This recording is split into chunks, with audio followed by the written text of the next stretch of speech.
কক্সবাজার থেকে ঢাকাগামী বিমান বাংলাদেশ এয়ারলাইন্সের একটি ফ্লাইট আকাশে উড্ডয়নের পরপরই পেছনের একটি চাকা খুলে পড়ে যাওয়ার ঘটনা ঘটে। তবে পাইলটের দক্ষতায় শেষ পর্যন্ত ফ্লাইটটি নিরাপদে ঢাকার হযরত শাহজালাল আন্তর্জাতিক বিমানবন্দরে অবতরণ করতে সক্ষম হয়। এতে কোনো যাত্রী আহত হননি। শুক্রবার 16 মে দুপুর 1:20 কক্সবাজার বিমানবন্দর থেকে ঢাকার উদ্দেশ্যে যাত্রা করে BG436 নামের ফ্লাইটটি। -8400 মডেলের এই উড়োজাহাজটিতে শিশুসহ মোট 71 জন যাত্রী ছিলেন। কিরে, ক্লাস না 10টায়? এখনই তো 9:30 বাজে।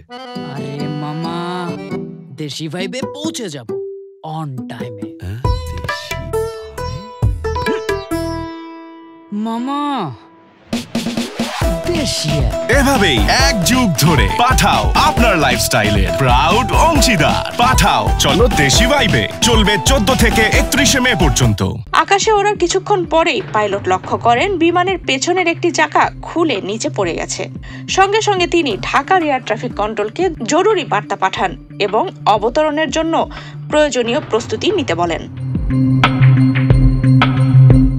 শাহজালাল আন্তর্জাতিক বিমানবন্দরে খবর পাওয়ার পরপরই জরুরি অবতরণের প্রস্তুতি নেওয়া হয়। ফায়ার সার্ভিস সহ সংশ্লিষ্ট সকল সংস্থা সতর্ক অবস্থানে চলে আসে। বিমান বাংলাদেশ এয়ারলাইন্সের ব্যবস্থাপনা পরিচালক ডক্টর শাফিকুর রহমান গণমাধ্যমকে বলেন, দুপুর 2:20 ফ্লাইটটি সফলভাবে অবতরণ করে।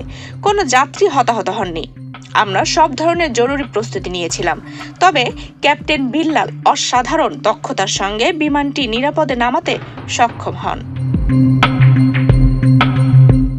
বিমান সংস্থার বিশেষজ্ঞরা জানিয়েছেন, -8400 মডেলের উড়োজাহাজ একটি চাকা হারালেও জরুরি অবতরণ সম্ভব।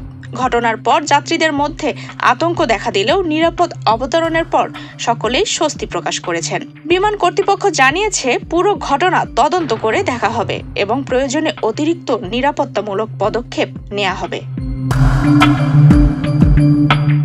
আফসানা রিপা, বাংলাদেশ প্রতিদিন।